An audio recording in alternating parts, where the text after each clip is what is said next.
The National Assembly has concluded debate on President William Ruto's speech delivered 12 days ago when he opened the 13th Parliament.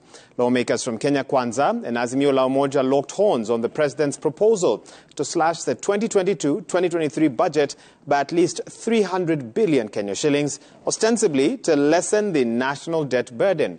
And as Francis Gachuri now reports, the minority side in the House questioned President Ruto's commitment and resolve to fight corruption, sparking a pushback from the majority team.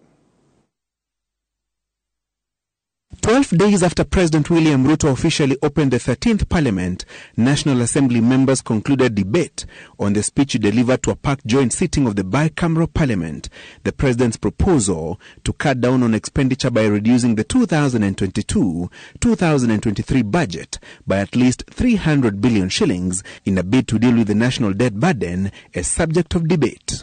I thought that was a bit ambitious, but I'm waiting to see through the supplementary budget what the Treasury has for us to actualize the pronouncements by the President. And even this House, the budget of the Parliament Service Commission must be ready to be slashed.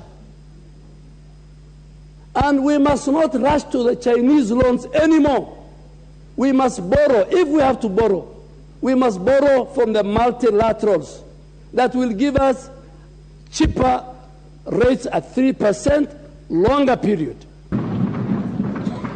The minority side questioning President Ruto's failure to outline his administration's plan to fight corruption. I don't understand why the President is finding it so hard to call corruption corruption. He will always cut corners and use language that is close to corruption, but he will not call it corruption.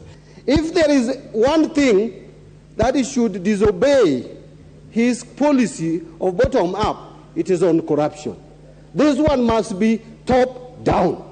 And for corruption, watch his space. If you are involved in KEMSA,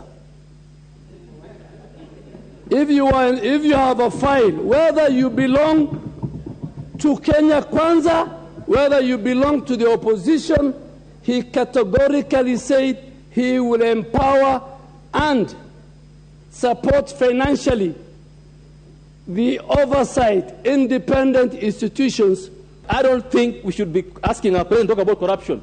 We should be asking those we have given that job to do by law. There's no law that requires the president to fight corruption.